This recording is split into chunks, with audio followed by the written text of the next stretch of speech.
बंजारन बहू। कमला एक बहुत स्वार्थी महिला है। उसने पैसों के लिए एक ऐसे इंसान से शादी की जो पहले से शादीशुदा और एक बच्चे का पिता भी था। कमला के पति को मरे हुए एक अरसा बीत गया है। अब वो अपने सौतेले बेटे वैभव के साथ रहती है। वैभव के दिल में अपनी माँ को लेकर इतना डर है कि वो अपनी माँ के सामने एक शब्द नहीं बोल पाता। उसकी माँ जो कहती है उसको सर झुकाकर वही मानना पड़ता है।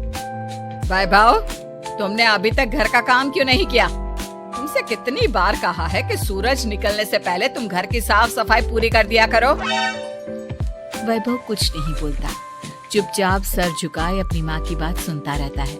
तभी पास में खड़ा नौकर सुखराम कहता है, मालकिन, वैभव बाबा को रात से तेज बुखार है, इसलिए वो सुबह जल्दी उठ नहीं पाए। उनके बदले मैं घर की साफ सफाई कर देता हूँ।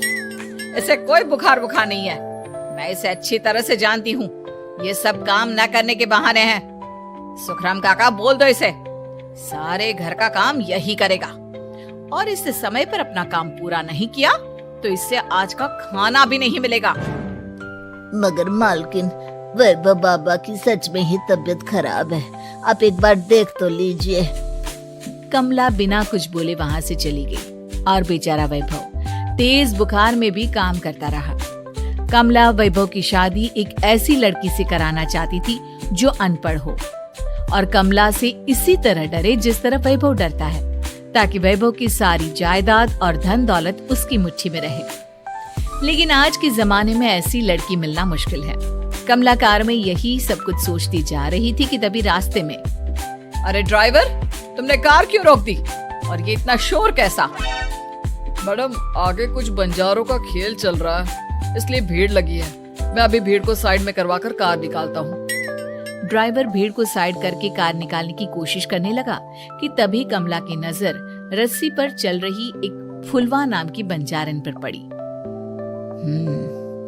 क्यों ना मैं इस बंजारन की शादी वैभव से करा दूं?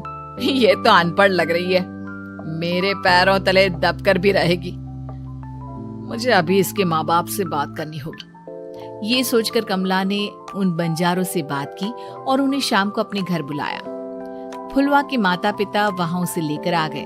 उन्होंने इतना आलीशान घर पहले कभी नहीं देखा था। अच्छा हुआ आप लोग आ गए।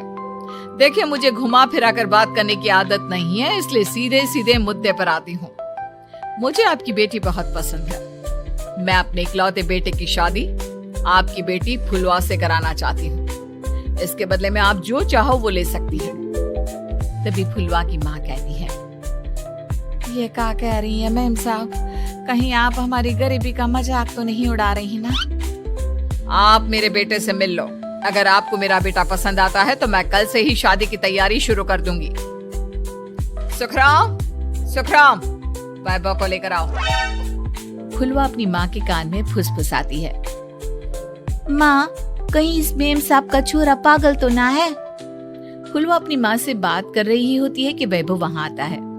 फुलवा उसे देखती ही रह जाती है और उसके माता पिता उसकी शादी तय कर देते हैं। शादी वाले दिन किसी को फुलवा और वैभव की बेमेल विवाह की बात समझ में नहीं आती।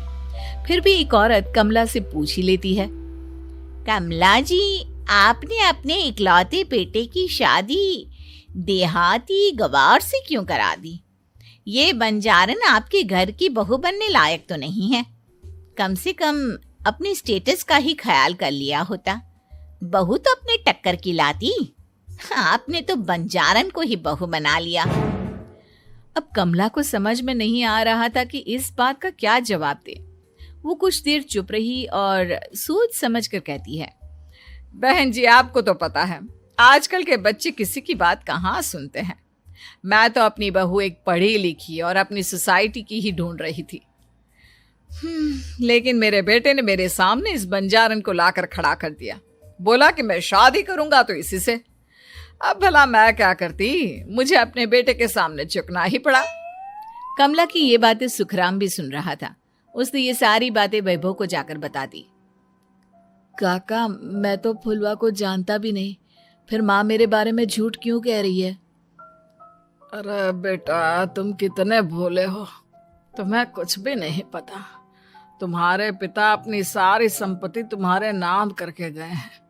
तुम्हारी माँ नहीं चाहती कि यह संपत्ति तुम्हें मिले, इसलिए उन्होंने तुम्हारी अनपढ़ लड़की से शादी करवाई ताकि तुम्हारी तरह वो भी अपने हक के लिए आवाज ना उठा सके। सुखराम काका, मैं क्या करूं, आप ही बताओ। माँ के सामने आते ही मेरे हाथ पैर कांपने लगते हैं। मैं माँ को कुछ भी नहीं कह पाता। वे दोनों बात कर ही रहे थे कि अचानक कमला वहां आ गई।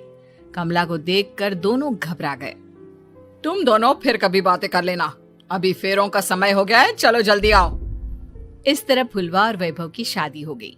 अगले दिन कमला ने फुलवा को बुलाया और उसे नसीहत देने लगी। देख बंजारन, तुझे मैंने अपनी बहू बना तो लिया है, लेकिन तुझे इस घर में आंख कान मुंह बंद करके रहना होगा। घर का काम कर और अपने पति से मतलब रख, समझी? कमला का ऐसा रवैया फुलवा को बिल्कुल समझ में नहीं आया। उसने वैभव से इस बारे में बात की। सुनिए ना, माँ जी ने जिस तरह मुझसे बात की मुझे अच्छा नहीं लगा। शादी से पहले तो वो मुझसे बहुत अच्छे से बात कर रही थी, लेकिन शादी के बाद उन्हें क्या हो गया? तुम ज्यादा मत सोचो, जैसा माँ कहती है वैसा ही करो। ये कहकर वैभव वहां से चला गया। अगले दिन वैभव को घर के नौकरों की तरह काम करता देख फुलवा को बहुत हैरानी हुई। फुलवा ने इस बारे में सुखराम काका से बात की तो सुखराम काका ने फुलवा को सारी बात बता दी। अब फुलवा को समझ में आ गया कि उसकी सास ने एक बंजारन को बहू क्यों बनाया। एक दिन वैभव घर का काम कर रहा था, तभी उससे कांच की प्लेट टूट गई। किसने गिराई ये कांच की प्लेट? वैभव को वहां खड़ा देख कमला ने छड़ी से उसे मारना शुरू कर दिया। उसके पैर में कांच चुभ गया और खून बहने लगा, लेकिन फिर भी कमला उसे मारे जा रही थी। ये देखकर फुलवा ने कमला के हाथ से छड़ी छीन ली और तोड़कर फेंक दी। बंजारन, तेरी इतनी हिम्मत, तूने मेरे हाथ से छड़ी छीनी? कमला फुलवा को थप्पड़ मारने ही वाली थी कि फुलवा उसका हाथ पकड़ लेती है। ओ सस माँ, मैंने मॉम की गुड़िया ना समझ लियो। बंजारन हो बंजारन, ईंट का जवाब पत्थर से देना जानती हूँ। आज के बाद मेरे या वैभव जी के ऊपर हाथ उठाने की सोचियो भी ना, समझी ससु माँ? ये कहकर फुलवा वैभव को लेकर वहां से चली गई। उसने वैभव के पैर पर पट्टी बांधी, उसके आंसू पोंछे। वैभव ने पहली बार किसी के दिल में अपने लिए इतना प्यार महसूस किया। अब फुलवा वैभव का हर काम में हाथ बटाती, उसका बहुत ख्याल रखती। इस तरह दोनों बहुत ज्यादा नजदीक आ गए। वहीं दूसरी ओर कमला सारी जायदाद अपने नाम करने की साजिश करने लगी। और एक दिन, वैभव, जल्दी बाहर आओ। कमला की आवाज सुनकर वैभव और फुलवा अपने कमरे से बाहर आ गए। जी माँ, आपने बुलाया? ये ले, इन कागजों पर साइन कर दे। वैभव कागजों पर साइन करने ही वाला था कि फुलवा वैभव के हाथ से पेन छीनकर कहती है, ना वैभव जी, आप इस पर हस्ताक्षर नहीं करेंगे। आओ बंजारन, मैं तुझसे बात नहीं कर रही। ये बात मेरे और मेरे बेटे के बीच की है। चुपचाप पेन दे दे, नहीं तो तेरी खाल उधेड़ लूंगी। ससु माँ, बंजारन की खाल इतनी भी ढीली ना होवे कि कोई भी उधेड़ लेवे। जो यकीन ना आता हो तो देख ले उतार के। और हाँ, बंजारन जरूर हूँ पर अनपढ़ ना हूँ। मन्ने भी पता है कि किसी भी कागज पर साइन करने से पहले उसे अच्छी तरह पढ़ लेवे हैं। पेन देती है या नहीं? ये कहकर कमला फुलवा को मारने आई तो फुलवा ने कमला को धक्का दे दिया और वो नीचे गिर गई। कमला डरकर वहां से भाग गई। अब फुलवा ने वो कागज उठाए और वैभव के साथ सीधा वकील के पास चली गई।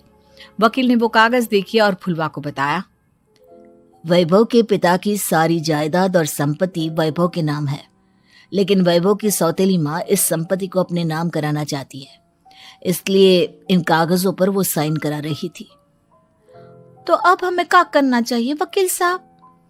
वकील ने फुलवा और वैभव को सब कुछ अच्छी तरह से समझा दिया।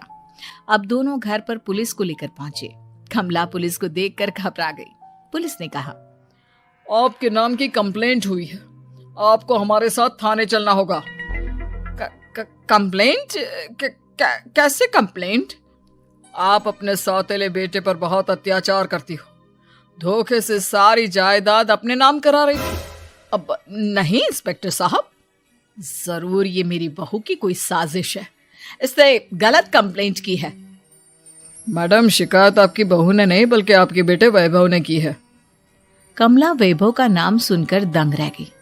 जिस बेटे ने कभी उसके सामने सर नहीं उठाया था, आज वही बेटा उसके सामने पुलिस को लिए आया है। वैभव, तुम्हारी इतनी हिम्मत कि तुम पुलिस को ले आए? हाँ माँ, मैं लाया हूँ पुलिस को, और मेरे अंदर इतनी हिम्मत कभी ना आती अगर फुलवा मेरा साथ ना देती। आपने बंजारन बहू को लाकर अपने ही पैर पर कुल्हाड़ी मारी है माँ। मैडम, अब की बात खत्म हो गई हो तो चलो हमारे साथ। वैभव, मुझे माफ कर दो, मुझे थाने मत भेजो। आज के बाद मैं तुम्हें कभी नहीं मारूंगी, तुम्हें कभी परेशान नहीं करूंगी, मुझे माफ कर दो। वैभव अपनी कंप्लेंट वापस ले लेता है और पुलिस वहां से चली जाती है। वैभव अपनी सौतेली माँ से कहता है, मैंने पुलिस को वापस तो भेज दिया है, लेकिन मैं आपको माफ नहीं कर सकता। आपने बचपन से आज तक कभी मेरे सर पर हाथ नहीं रखा, हमेशा मुझे मारती रही, नौकरों की तरह बर्ताव करती रही। आप इस घर में नहीं रह सकती, चली जाइए यहां से। कमला घर छोड़कर चली गई और सड़क किनारे खड़ी होकर सोचने लगी, काश मैंने वैभव को माँ की तरह प्यार किया होता तो आज मैं इस तरह से बेसहारा ना हो जाती।